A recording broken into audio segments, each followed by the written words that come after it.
안녕하세요. 반갑습니다. 강사 고정욱입니다. 기사로 알아보는 8월 보험 업권 전망. 이번 달엔 또 어떤 기사들이 기다리고 있는지 살펴보도록 하겠습니다. 첫 번째 기사입니다. 금감원에서 보험 표준 약관을 개정을 합니다. 사실 금융 관련 민원은 줄고 있는데 보험 관련 민원들은 늘어나고 있다는 기사를 접한 적이 있습니다. 소비자분들의 보험에 대한 어떤 인식이 좋지 않은 것은 분명히 영업에 좋지 않은 영향을 미치는 것은 확실합니다. 계속적으로 이러한 부분들을 해결하려고 노력을 하고 있고요. 결국은 이렇게 약관이 명확히 만들어진다라면 특히 보험금 관련해서의 어떤 민원 부분들은 줄어들 것으로 보입니다. 먼저 코로나19 관련 재사망보험금 지급에 대한 내용인데요. 다 아시다시피 굉장히 논란이 많았었죠. 결국은 재보험금이 지급되는 것이 명확하게 됐습니다. 하지만 이러한 내용들이 그전에 여러 가지 논쟁거리가 됐었고요. 그리고 이러한 부분들이 결국은 소비자분들한테 안 좋은 영향을 미치는 그러한 어떤 거리들로 만들어졌다라는 거. 그래서 이 부분을 명확히 하자라고 해서 약관의 이를 개정토록 했고요. 그리고 예전에도 한번 이런 기사를 안내해 드린 적이 있었습니다. 교통사고가 났는데 이것이 바로 이륜차로 사고가 났었고요. 아르바이트생이 이 사고로 통해서 결국은 보험금 지급 논쟁이 있었었는데 설명 의무를 다하지 못한 것이 더 중요하냐 또는 오토바이를 탄다라고 고지하지 않은 것이 더 중요하냐. 결국 이 싸움에서 법원은요 소비자의 손을 들어줬습니다. 그만큼 설명 의무가 더 중요하다라는 것, 즉 소비자의 어떤 권익을 좀 더 보호하는 쪽으로 해석을 많이 하고 있습니다. 그래서 정리를 좀 해보면은요, 보험 표준 약관들을 좀 더 명확하게 하는 것은 소비자들한테 전달함으로써 보험에 대한 어떤 보험금 지급에 대한 논란, 불식들을 좀 해결할 수 있다라고 보고 있고요. 그 보험금 지급에 있어서 여러 가지 불이익을 당하지 않으시려면, 특히 뭐 이제 해당 사건도 나중에 구상권 청구가 되는데 이러한 것을 당하지 않으려면 통지 의무나 고지 의무를 명확하게 잘 할 수 있도록 결국은 이동장치, 개인형 이동장치를 상시 또는 뭐 출퇴근용으로 이용을 한다. 이렇게 이용을 하게 되면 꼭 고지를 해야 된다. 이러한 내용들을 소비자한테 잘 알릴 필요가 있습니다.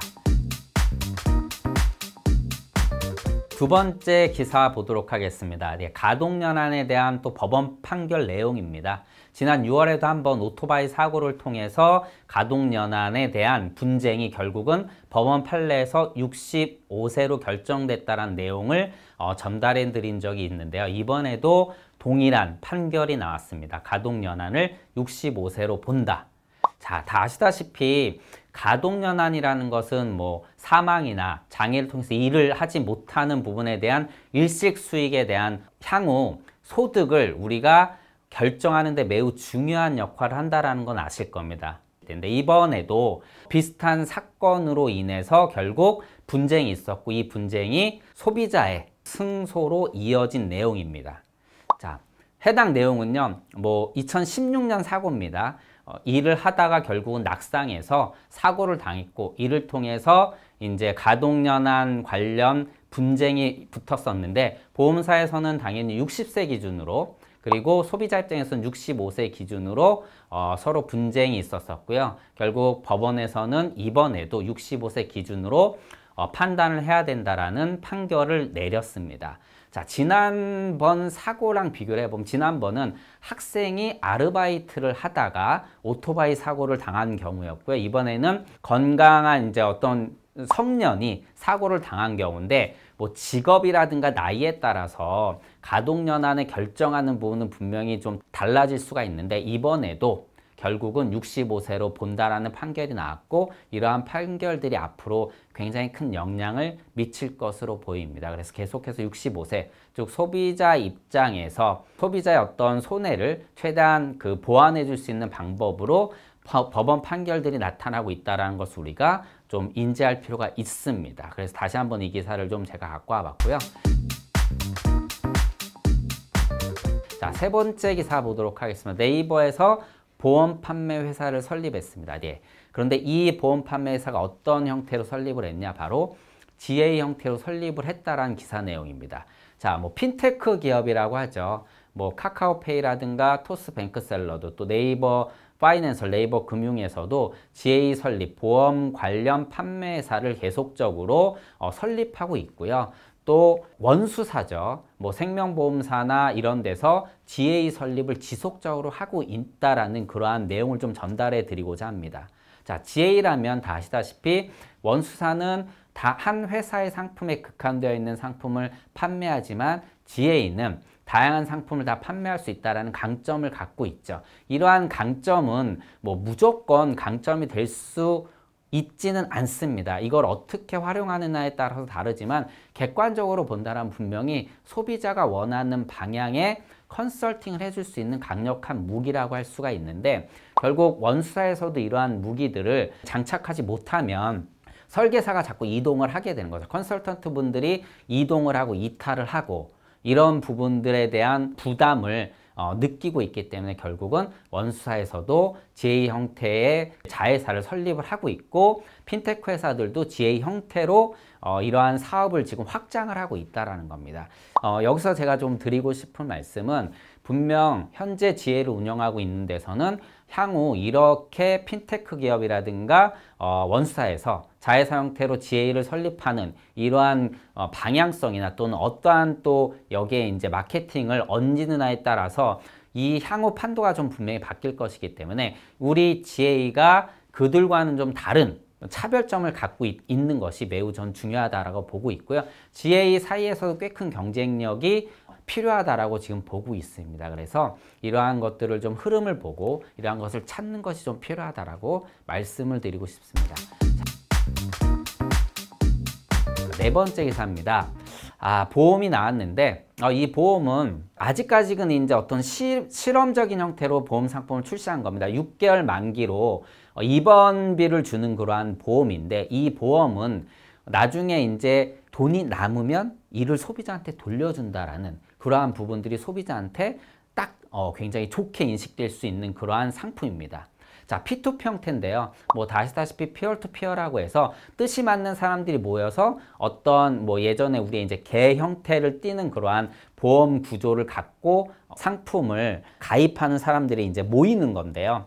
쉽게 설명을 드리면은 나도 이런 보험 가입하고 싶어. 그럼 이 사람들이 모여서 돈을 걷는 거죠. 그래서 어떤 보험 상품에 가입을 하고 보험 기간이 끝났는데 돈이 남았다 그러면 그만큼 다시 돌려주는 그러한 구조인데, 이것을 이제 보험사의 상품으로 만들어낸 거죠.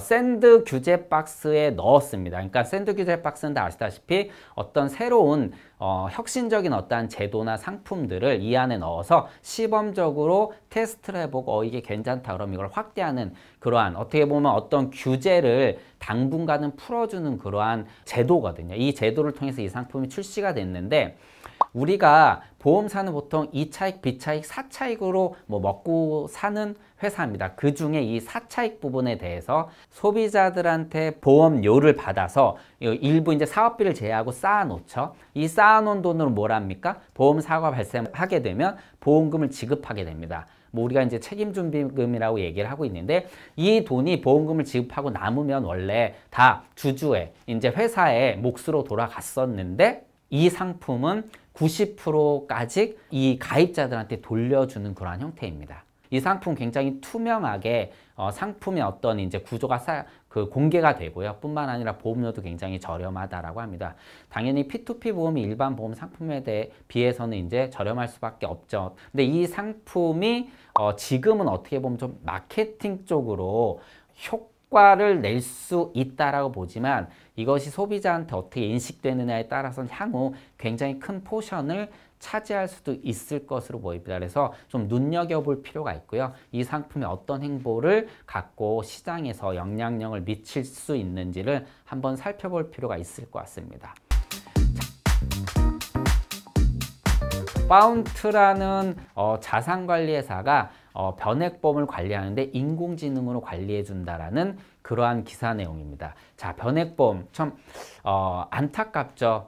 소비자분들과 이렇게 컨설팅을 할 때 과거에 변액보험이 굉장히 큰 성장 가도를 달리다가 뭐 이제 우리가 글로벌 금융 위기 이후에 굉장히 큰 충격을 받으면서 변액보험이 어떻게 보면 소비자분들한테 굉장히 불신의 아이콘으로 자리하고 있는 것은 확실합니다. 근데 이러한 문제점을 해결하기 위해서 자산관리 회사와 보험회사가 손을 잡고 인공지능으로 관리하는 그러한 체계를 도입했고 뿐만 아니라 카카오톡을 통해서 바로바로 상황을 전달받을 수 있고 또 여기에 관리까지 갈 수 있게 다 확인할 수 있게 이렇게 만들었습니다.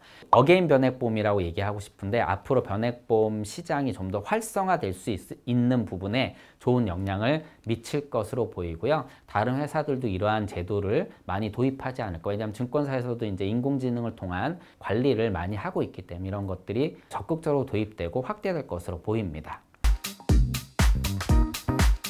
표준 약관의 어떤 이제 명확화 이런 것들은 분명히 소비자한테 좋은 영향을 미칠 수가 있다. 그래서 이런 걸 좀 영업에 활용하실 필요가 있다라고 좀 보고 있고요. 그리고 전동 킥보드를 예를 들어서 우리가 고객분들한테 중요한 내용은 잘 알려야지 나중에 큰 위험이나 또는 어려움을 방지할 수 있다라고 얘기를 합니다. 그리고 가동연한에 대한 법원 판례가 또 나옴으로써 이번에도 65세로 확정이 됐기 때문에 앞으로 가동연한 65세는 보상금을 이제 지급하는 데 있어서 굉장히 좋은 기준이 될 것으로 보이고요. 그리고 GA 설립들이 뭐 핀테크 회사나 또는 원수사 쪽에서 적극적으로 지금 도입을 하고 있다라는 거. 그래서 GA가 차별성을 가질 필요가 있다. 그들과 좀 경쟁하는 데 있어서 우위를 갖출 필요가 있다라고 보고 있고요. 그리고 새로운 상품이 계속적으로 나오고 있습니다. 여러 가지 컨셉의 상품이 나오는데 이번에는 P2P 형태고 아직 실험적인 형태지만은 보험료를 받아서 보험금을 지급하고 남은 돈이 남은 일을 소비자한테 되돌려주는 보험, 이러한 보험 상품이 나왔고요. 이러한 상품들이 아직까지는 마케팅 입장에서 이제 선보이겠지만 이것이 시장에서 어떤 영향을 미칠지를 한번 살펴보고 이러한 상품과의 어떤 경쟁력을 가질 필요가 분명히 있을 것으로 보입니다. 마지막으로 분명히 시대는 변액보험을 원하고 있는 것으로 저는 생각을 합니다. 물론 소비자 입장 또는 컨설턴트 입장에서 여러 가지 다양한 의견을 낼 수 있지만 시장은 분명히 금융시장은 변액보험을 원하고 있다라고 저는 보고 있고요. 그리고 결과도 변액보험 도입 취지에 정확히 맞게 장기적으로 좋은 수익을 내고 있기 때문에 이러한 부분들에서 가장 문제가 되었던 관리 부분을 인공지능 자산관리를 통해서 잘 해결을 한다면 소비자분들한테 좋은 또 영향을 미치고 컨설팅에 있어서 포트폴리오 하는 데 있어서 좋은 상품으로 다시 또 자리매김할 수 있지 않을까 생각을 합니다. 자, 오늘 기사 이렇게 정리를 해봤고요. 한 달 또 화이팅 하시기 바랍니다. 고맙습니다.